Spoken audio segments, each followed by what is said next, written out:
Le reste de la journée se déroula sous une chape d'incertitude. L'atmosphère avait changé. Plus rien n'était normal. Même le brouhaha habituel du campus semblait lointain, comme atténué. Les pouvoirs de Nora sont la clé. Qu'est-ce que cela signifiait réellement? Et qui étaient ces gens, ce « groupe » dont parlait Amina? Pourquoi Nora avait-elle gardé tout cela si longtemps enfoui? Nora, elle, était restée silencieuse. Toute l'après-midi, elle avait évité les regards, son énergie habituelle éteinte, son esprit visiblement ailleurs. Ce n'est qu'en fin de soirée, après leur dernier cours, que Maya, Inès et Zoé réussirent enfin à l'interpeller. Elles s'étaient réunies dans leur chambre, une lumière faible éclairant la pièce, projetant des ombres dansantes sur les murs. « Nora » dit Maya, la voix grave. « Que se passe-t-il? Qui était cette fille? Et qu'a-t-elle voulu dire par? Tes pouvoirs sont la clé. » Nora les fixa, les mains crispées sur le bas de sa chemise. Elle ouvrit la bouche pour répondre, mais hésita. Le silence retomba. Puis, enfin, d'une voix basse, presque tremblante, elle parla. « Amina, elle fait partie d'un groupe auquel j'ai appartenu autrefois. Mais ce n'est pas un simple groupe. C'est une organisation secrète, ancienne, puissante. Ils traquent des gens comme moi depuis des siècles. » Un frisson parcourut l'échine des filles. « Des gens, comme toi ?» demanda doucement Inès. Nora acquiesça. « Des gens dotés de capacités spéciales. Différentes. Des dons rares. Ils nous trouvent, nous testent, nous observent. Et si ce qu'on possède leur semble utile, ils s'approprient nos dons. Par tous les moyens. » Un silence pesant s'abattit sur la pièce. Les filles écoutaient, fascinées et terrifiées à la fois. Nora reprit, d'une voix plus posée, comme si dire les choses à voix haute les rendait enfin réelles. « Je n'ai pas toujours su que j'étais différente. Au début, je pensais juste être forte, rapide, différente. Mais un jour, j'ai compris que je pouvais faire ce que personne d'autre ne pouvait, détacher ma tête de mon corps, et rester en vie. » Les trois amies échangèrent un regard stupéfait. Une telle affirmation aurait pu sembler absurde, irréelle, si elles ne l'avaient pas déjà vue de leurs propres yeux. Mais Nora, cette fois, ne plaisantait pas. « Je ne voulais pas y croire au début, » murmura Nora, les yeux perdus dans le vide. « Mais avec le temps, j'ai appris à me contrôler. Je pensais que c'était juste quelque chose à garder pour moi. Quelque chose d'inoffensif. Mais Amina, elle n'est pas la seule à me chercher. » Inès se pencha aussitôt vers elle, le visage marqué par l'inquiétude. « Qui d'autre te cherche? Que veulent-ils de toi? » Le regard de Nora glissa nerveusement vers la fenêtre. Dehors, le ciel se couvrait, assombrissant la pièce comme si la nuit elle-même venait écouter. « Ils ne veulent pas seulement me contrôler, » répondit-elle d'une voix basse. « Ils croient que mon pouvoir peut ouvrir quelque chose. Quelque chose d'ancien.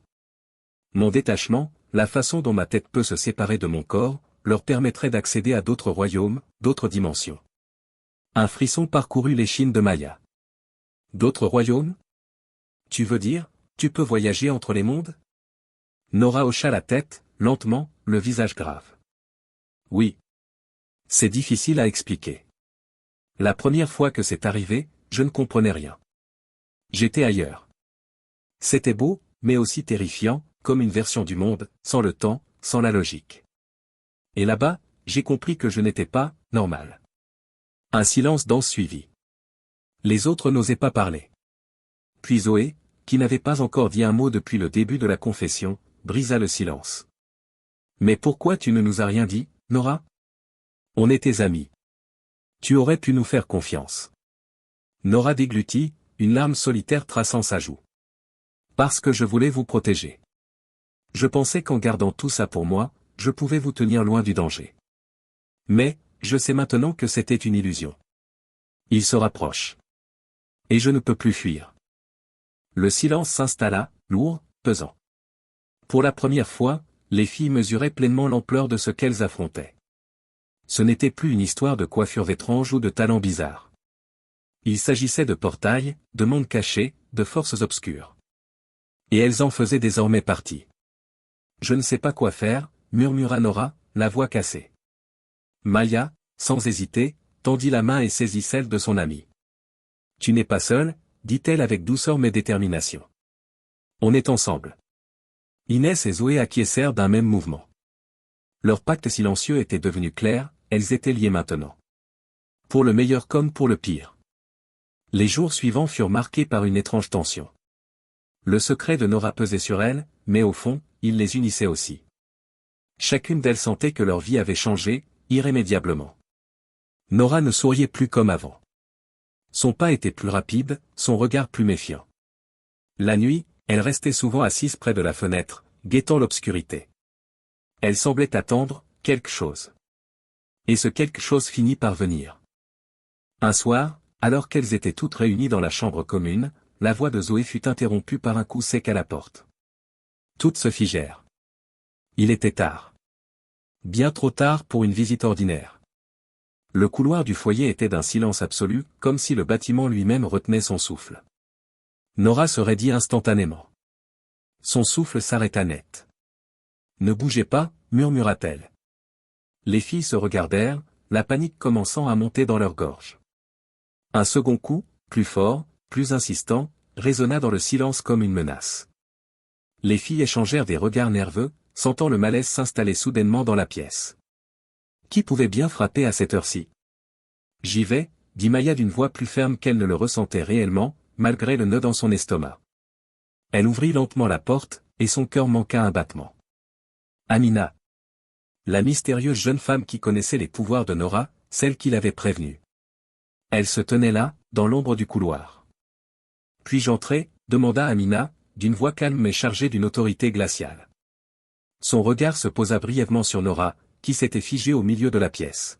« Qu'est-ce que tu fais ici ?» demanda Nora, sa voix sèche, mais tremblante d'un fond de peur.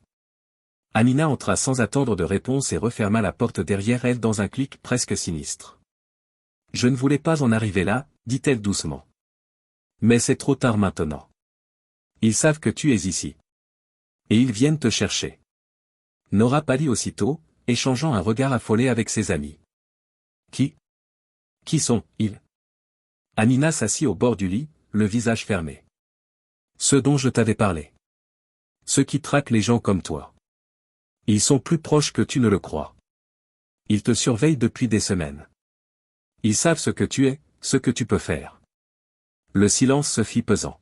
« Ils veulent t'utiliser pour ouvrir un portail, Nora. Un passage vers d'autres mondes. Des dimensions que seul ton pouvoir peut traverser. Et une fois qu'ils auront ce qu'ils veulent, ils n'auront plus besoin de toi. » Les filles échangèrent des regards horrifiés. Le cœur de Nora battait à tout rompre. Toutes les illusions d'une vie normale s'effondraient. « Ils ont déjà envoyé quelqu'un, » ajouta Amina d'un ton grave. « Quelqu'un de très puissant. Tu dois partir. Ce soir. » Nora se leva lentement, le souffle court. Elle s'approcha de la fenêtre et regarda au dehors.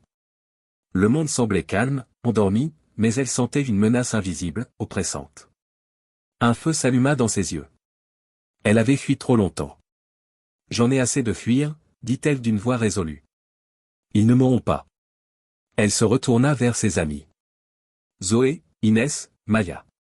Elles étaient là, avec elle, depuis le début. « On est dans le même bateau maintenant, » dit-elle. « Quoi qu'il arrive, on l'affronte ensemble. » Et à cet instant, aucune d'elles ne doutait plus. Le chemin devant elle serait sombre, incertain, dangereux. Mais il était désormais impossible de faire marche arrière. Cette nuit-là, elles ne dormirent pas. Chaque ombre dans le couloir, chaque grincement de bois les faisait sursauter. Elles restèrent regroupées, assises en silence, l'attention rivée vers la porte comme si l'ennemi allait frapper d'un instant à l'autre. Nora restait debout près de la fenêtre, les paumes collées à la vitre froide, scrutant la nuit. « Ils me trouveront, » murmura-t-elle. « Où que j'aille, ils finiront toujours par me retrouver. » Maya, Inès et Zoé gardèrent le silence. Elles savaient. Il n'y avait plus d'échappatoire. Il fallait désormais faire face. « On te protégera », souffla Maya. « On est ta famille. » Mais même elle sentit l'incertitude dans sa propre voix. Elles n'étaient que des étudiantes. Face à un ennemi invisible, ancien et déterminé, que pouvaient-elles réellement faire? Le silence s'étira encore. Elles avaient pris leur décision. Elles resteraient unies. Mais aucune ne se doutait que leur courage serait mis à l'épreuve bien plus tôt qu'elles ne l'imaginaient. Alors que l'horloge approchait l'aube, les yeux de Nora s'écarquillèrent soudain. Quelque chose approchait. Elle le sentit, avant même de le voir. Une étrange énergie, dense et palpitante, l'attirait irrésistiblement. Nora s'écarta de la fenêtre, le visage décomposé par l'effroi. Ils sont là. Avant que Zoé, Inès ou Maya n'aient le temps de lui demander ce qu'elle voulait dire, l'air de la pièce changea brutalement. Il devint épais, presque liquide, chargé d'une vibration sourde, comme si l'espace autour d'elle se distordait. Puis, dans un craquement assourdissant, une lumière aveuglante jaillit du centre de la pièce. Les filles hurlèrent et reculèrent en titubant, plaquant leurs mains sur leurs yeux. La lumière se condensa, tourbillonnant en une masse flottante, comme un vortex vivant. Les murs semblaient s'effondrer vers l'intérieur, les contours de la pièce ondulant comme des vagues dans un rêve déformé. Quelque chose d'ancien, de terriblement puissant, venait d'être ouvert. C'est le portail, halta Nora, sa voix à peine audible sous le rugissement qui montait. Elle reculait, les yeux écarquillés de terreur sacrée. Ils m'ont trouvé. Les filles se figèrent, impuissantes. L'énergie du vortex les attirait, comme si leur propre corps n'obéissait plus à leur volonté. Le sol vibrait sous leurs pieds. L'air tremblait. Nora! Cria Zoé, en agrippant son bras. Que doit-on faire? Mais Nora ne l'écoutait plus. Elle avançait déjà vers la lumière, comme tirée par un fil invisible. Quelque chose l'appelait. Une voix intérieure, une volonté antique au cœur du vortex. Elle ne comprenait pas pourquoi, mais elle savait que c'était lié à elle. À ce qu'elle était. C'est ça, murmura-t-elle, les larmes aux yeux. C'est ce qu'ils veulent. Ce pouvoir. Cette clé. Non. Cria Maya, en la retenant de justesse. Tu ne partiras pas seule. Tu ne comprends pas, répondit Nora, la voix tremblante mais ferme. Je dois y aller. Elle serra la main de Maya, puis la lâcha doucement. Si je ne les affronte pas maintenant, ils reviendront encore. Et cette fois, ce sera vous qu'ils prendront. Un hurlement lointain déchira l'air. Le vortex palpita, presque conscient. Nora. La voix d'Anina claqua comme un fouet dans la pièce. Elle se tenait dans l'embrasure de la porte, le visage blême, ses yeux brillants d'une panique sincère. Ne fais pas ça. Cria-t-elle. Tu ne sais pas ce qu'il y a de l'autre côté. Ce n'est pas qu'un passage, c'est peut-être un piège. Nora la fixa un instant. Le portail projetait des ombres mouvantes sur ses joues, comme des mains d'un autre monde. Je dois savoir. Elle recula d'un pas. Et si c'est un piège, alors je dois l'affronter moi-même. Avant qu'il ne trouve une autre porte. Le sol trembla une dernière fois. Les livres tombèrent des étagères. Les lampes clignotèrent. Et puis, Nora franchit le seuil.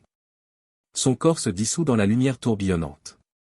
Le vortex émit un hurlement final, puis, se referma d'un claquement sec. Silence. Nora n'était plus là. Tina était là. Debout sur le seuil, silhouette tremblante, presque irréelle dans la lumière tamisée du couloir. Ses cheveux étaient en désordre, mouillés de sueur.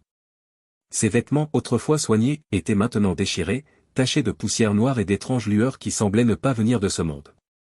Ses yeux n'étaient plus les mêmes. Tina. S'étrangla Anita, la voix pleine de larmes. Elle s'élança pour la prendre dans ses bras, mais Tina recula d'un pas, une ombre de peur ou de confusion traversant son visage. Ne m'approchez pas. Pas encore. Un frisson parcourut la pièce. Lara sentit sa gorge se serrer. Tina, qu'est-ce qui t'est arrivé? Tina leva lentement les yeux vers elle. Son regard semblait plus vieux, plus lourd, comme si elle portait à présent des siècles sur ses épaules. Je ne suis plus celle que j'étais. Elle parla d'une voix rauque, usée, comme si chaque mot lui coûtait. J'ai été de l'autre côté. Le portail, il m'a emmené dans un monde que je ne peux même pas décrire. Un monde fait d'ombres vivantes. Il n'y avait pas de soleil. Pas de ciel. Juste des cris, des formes, et eux. Les filles écoutaient, figées. Leur cœur battait à tout rompre. Qui, eux? Murmura Zoé, d'une voix à peine audible. Tina déglutit. Ils ne sont pas humains. Ils n'ont pas de nom. Ce sont des êtres faits de vide, qui dévorent les souvenirs, la lumière, la volonté. J'ai failli oublier qui j'étais. J'ai failli les laisser entrer. Un silence funèbre s'installa. Puis elle reprit, plus doucement. Ils veulent passer dans notre monde. Et moi, je suis leur clé. Les filles échangèrent un regard terrifié. Lara s'approcha doucement, cette fois sans geste brusque. Mais tu es revenue, Tina. Tu t'es battue. Tu les as repoussés. Tina hocha la tête. Faiblement. Je suis revenue, mais je crois qu'une partie d'eux est revenue avec moi. Elle leva les mains. Ses doigts tremblaient. Sous sa peau, quelque chose sembla brièvement pulser. Une lumière noire. Il faut que vous m'aidiez. Je ne peux pas les contenir seul. Et d'un monde ravagé par la guerre entre les royaumes. Elle leur raconta comment elle avait été piégée dans la prison de son propre esprit, comment ses pouvoirs avaient été exploités par ceux qui cherchaient à ouvrir le portail définitivement, pour libérer une force ancienne et insatiable. C'était horrible, souffla Tina, les yeux pleins de larmes. J'ai échappé de justesse. La seule façon de survivre était de rompre le lien, de couper tout ce qui me reliait à cet endroit. Elle baissa la tête, puis ajouta dans un souffle. Mais je ne l'ai pas fait. Elle releva les yeux, sombres, hantés. Ils veulent revenir. Et ils ne s'arrêteront pas tant qu'ils ne l'auront pas fait. Un silence pesant s'abattit dans la pièce, où le souffle même semblait suspendu. Rose s'approcha et posa doucement une main sur l'épaule de Tina. Tu ne peux plus repartir. Tu dois rester avec nous. On trouvera une solution. Ensemble. Le regard de Tina s'adoucit. Elle hocha la tête, mais au fond, elle savait que ce n'était pas aussi simple. Les forces qu'elle avait rencontrées ne connaissaient ni fatigue, ni pitié. Elle la traquerait jusqu'au bout. Mais dans le regard de Lara, dans la main serrée d'Anita, dans la présence silencieuse et loyale de Rose, elle sentit une chose qu'elle avait cru perdue. La force d'un lien. D'une famille. Et à cet instant, dans le calme du dortoir, Tina comprit quelque chose d'essentiel. Je ne suis pas seule, murmura-t-elle, sa voix portée par une détermination nouvelle. Et tant que je ne serai pas seule, nous nous battrons. Ce n'était pas la fin. C'était le début. Quelle que soit l'ombre à venir, elles l'affronteraient ensemble. Elles avaient traversé l'enfer. Et ensemble, elles en reviendraient.